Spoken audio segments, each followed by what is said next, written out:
Stop, you haven't subscribed to the channel yet. Subscribe now, we have new stories every day. Now let's go. I looked down the street toward the main road. 4 real estate signs decorated the immaculate lawns of homes. In the other direction there were 2 more. Oh God, this could hurt property values, I thought. When the next 2 houses go up for sale, it's going to get even worse. My attention was drawn to a house 3 doors down on the opposite side of the street. That's where Gary and Jessica Spencer live. They're probably the youngest couple in the neighborhood. He's a financial consultant, and she's a management consultant. I described them both as yuppies, meaning young, upwardly mobile professionals. Gary works from home, and Jess often travels for business. I noticed some movement at the Spencers. I grabbed my binoculars and took a closer look. She was pulling the curtains in the bedroom. She looked good, standing there in her underwear. For her age, she still had a great body. She picked up her clothes, and then I saw him walk through the room into the bathroom. What does she see in him? I asked myself. He's not that tall, and his body looks flabby. She stepped over to her skirt, then picked up a white blouse and slipped her arms into it. She was still buttoning the blouse as she left the room. Gary came out of the bathroom in just his boxer shorts. I watched him buckle his belt over his jeans, not bothering to put on a shirt, and noticed his man boobs bouncing as he followed her out of the room. And now what? I wondered. Are they going to sit and chat over a glass of wine, or maybe a cup of coffee, or will he get straight to business? I waited another 15 minutes before there was any movement. The side gate opened and she walked out. I couldn't see him, but she turned and kissed someone.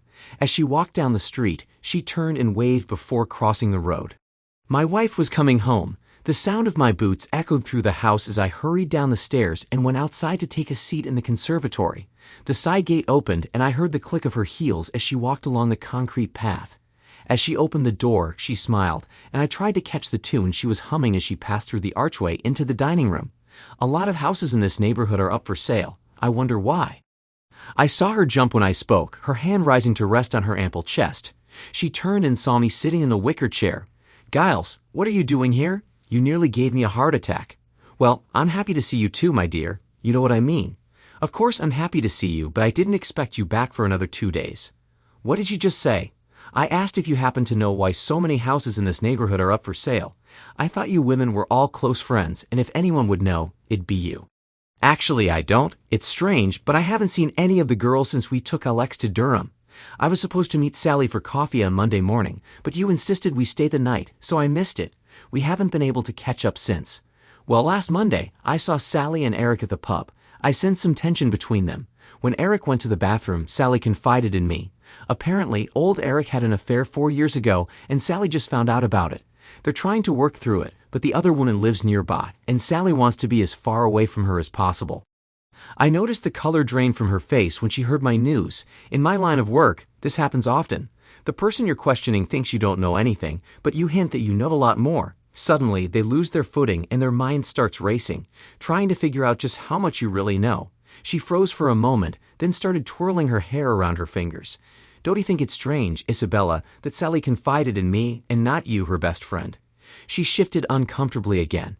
"Now that you're home, I should go start dinner, unless you'd prefer to go out." She moved toward the fridge, then stopped and turned back to look at me. "Giles, what are you wearing?" I stood up, pulled the top of the leather suit over my shoulders, slipped my arms into the sleeves, and spun around in front of her with my arms outstretched. "Do you like it?" I thought the colors were particularly fitting. Red, white, and blue. The Queen, the country, and all that. It looks ridiculous. A man your age in motorcycle gear. And as for the Queen and country, it's been 12 years since you left the army and became. She struggled to remember what her husband did all day. "A security consultant, dear. I became a security consultant. That's how I make a living. And it's been a pretty good life, hasn't it?" "I remember. You didn't need to remind me. I just couldn't find the words. That's all. Yes, I think it's been fine. We live here in this house and we don't need anything. So I guess you could say we're doing well. I over-delivered on the promise I made to your father, didn't I? I promised to maintain the lifestyle you were accustomed to. I think I did even better than that. But now that I'm retired, you'll probably need to cut back a little." She dropped the oven dish she had just taken out of the cabinet. When a ceramic dish hits a ceramic tile floor, neither one comes out of it feeling particularly good. "Isabella, you really need to be more careful. The dish is easy to replace, but who knows if we'll be able to get more of those tiles." "Forget the tiles. You're standing here in motorcycle leathers telling me you're retired. What is this? A midlife crisis? When were you planning on talking to me about it? Well, I wasn't planning to since I didn't think it concerned you, just like you apparently thought your affair with Eric didn't concern me. Now it hit the mark. She stumbled and had to grab part of the kitchen island for support. Almost there, just one more blow. Of course, Tom and Helena are getting divorced. I have to say that caught me off guard. When they moved here 3 years ago, they seemed like a young dream in love. She nearly whispered, and I had to ask her to repeat it. You don't know why. Sally didn't know for sure. All she could tell me were rumors, and you know how much I hate spreading rumors. She took a stool and sat down. What did the rumors say? Something about Tom having someone on the side, but I wouldn't worry about it. It's just rumors. She was very pale now. Maybe I'll take one more shot before she has to run to the bathroom. It got me thinking. When so many houses are put up for sale at the same time, isn't it interesting to wonder if there's a common thread? We know about two. Can you recall anything that might connect the other two? Excuse me, I need to use the bathroom. She got up and rushed to the downstairs bathroom. It seemed like the perfect time for a cup of coffee. I turned on the coffee maker, enjoying the aroma as it ground the beans and brewed the dark liquid. I was still sipping my coffee when she came out of the bathroom. Her makeup had been washed off, and she now looked her age. She still seemed a bit shaken, but had clearly decided that the best defense was a good offense. I thought you would have changed out of that ridiculous outfit by now. Why would I? I'll be needing it again soon. Does that come with a motorcycle too? Oh, not just any motorcycle, but a Ducati Panigale capable of speeds over 160 miles per hour. Why do you need something like that? The speed limit is 70 everywhere. Oh, I get it. It's to compensate for your other little problem. I've heard men buy powerful machines when they can't rev up anymore themselves. I couldn't help but laugh. Like I said, I'm retiring. I need something to replace the thrill of jumping out of airplanes at 10,000 feet. Oh, come on. You're just a damn consultant. Consultants don't jump out of planes. Well, it's all a matter of semantics. Some prefer to call us mercenaries or soldiers of fortune, but I think security consultant sounds much more respectable. She sat down again, her mouth agape in disbelief. Are you telling me that for the last 12 years you've been working as a mercenary? Why didn't I know? Because you weren't interested. You didn't want to know. Do you really think some office worker spends 3 to 4 months in African countries? I told you I work with governments. That means training, restructuring their armies, and yes, engaging in combat. War is privatized, my dear. Whenever a government wants to get dirty work done without the blowback, they turn to people like me. Did you never wonder how a consultant ended up with some of my injuries? You said those were accidents. And they were. You don't think I got them on purpose, do you? That you broke your leg in Cake Town. You came home on crutches.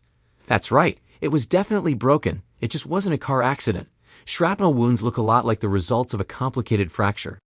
I watched as she tried to process everything I had just told her, the life she thought was a comfortable little existence. I've been married to a stranger for the last 20 years. Not quite. For the first 8 years, I was exactly who you thought I was. The real question is, are you the woman I thought you were? Seems like you're not.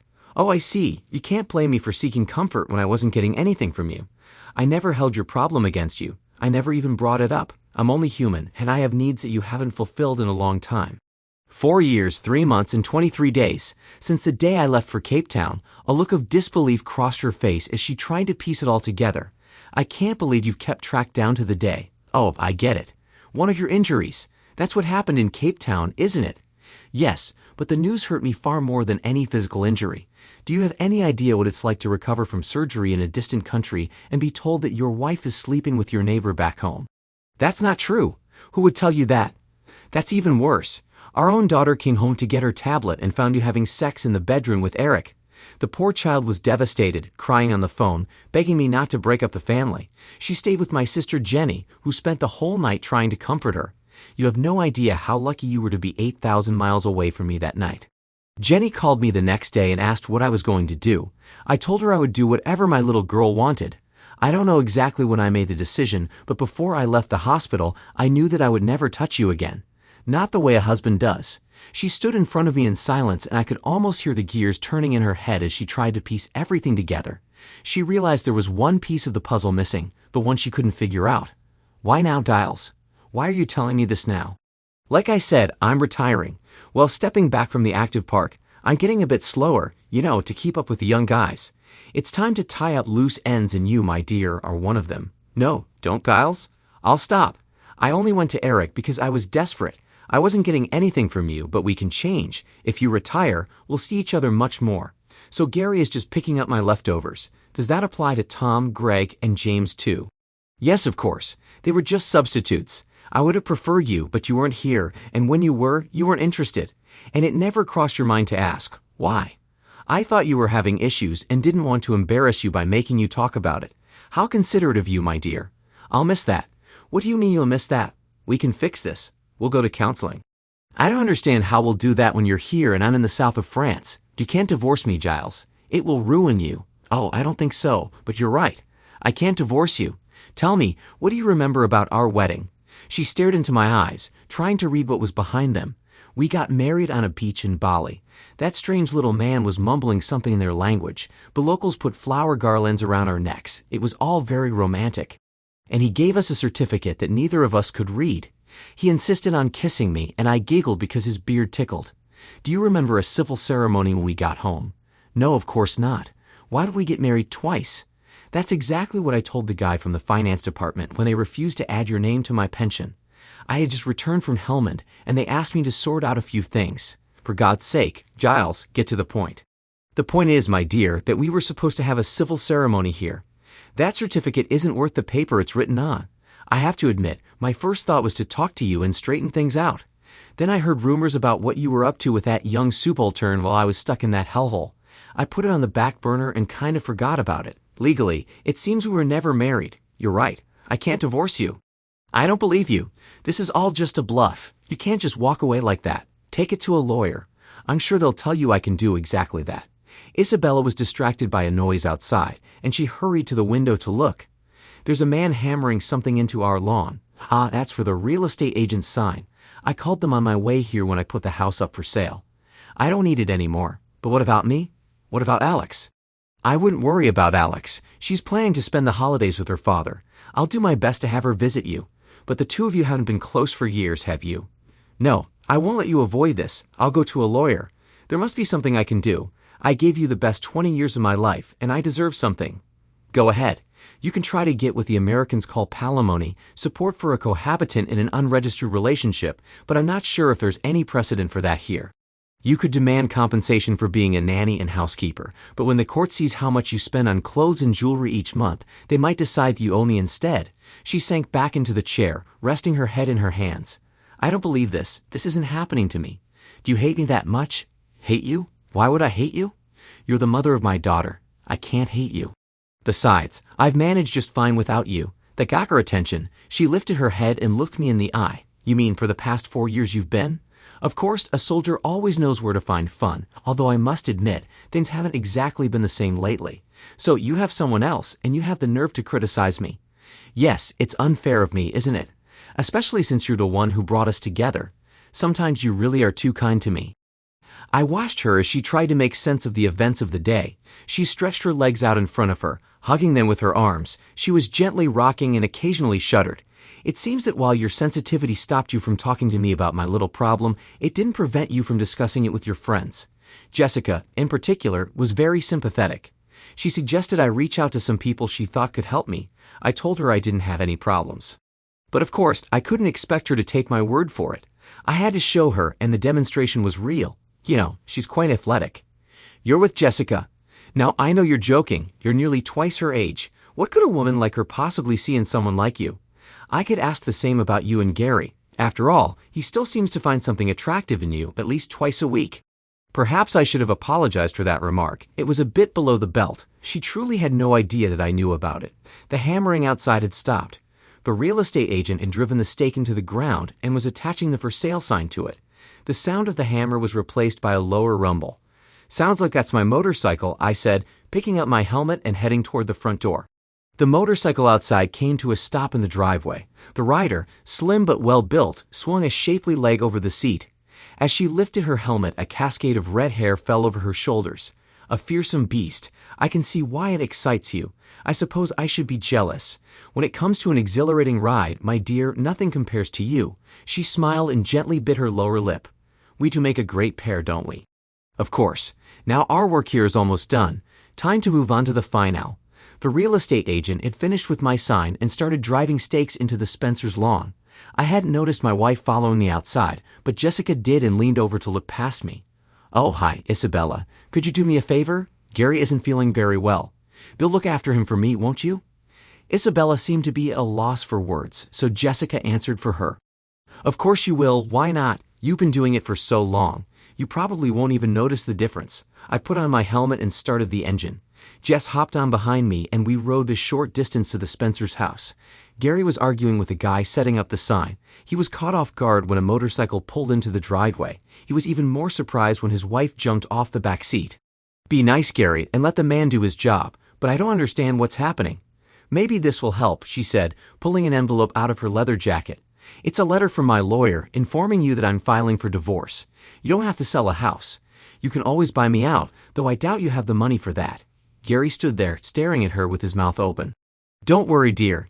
Isabella promised to take care of you, so you probably won't even notice I'm gone. Now be a good boy, go back inside, and let the man do his job. He didn't even open the envelope. He just turned and slowly walked back toward the side gate. Jess zipped up her jacket, put on her helmet, and climbed behind me. We had barely pulled out of the gate when her voice came through the helmet intercom. How long to get to Portsmouth? About an hour. I'm not sure my butt can handle sitting that long. Don't worry, if your butt starts to hurt, I'll massage it all the way to France. And how long is the boat ride? About 7 hours. And what will we do to pass the time? I booked a cabin. I felt a playful slap on my shoulder. You're such a naughty boy, and I love you. When I felt her arms wrap around my waist and her body press against my back, I knew this day had been worth the wait. Thanks to everyone who took the time to listen to today's stories.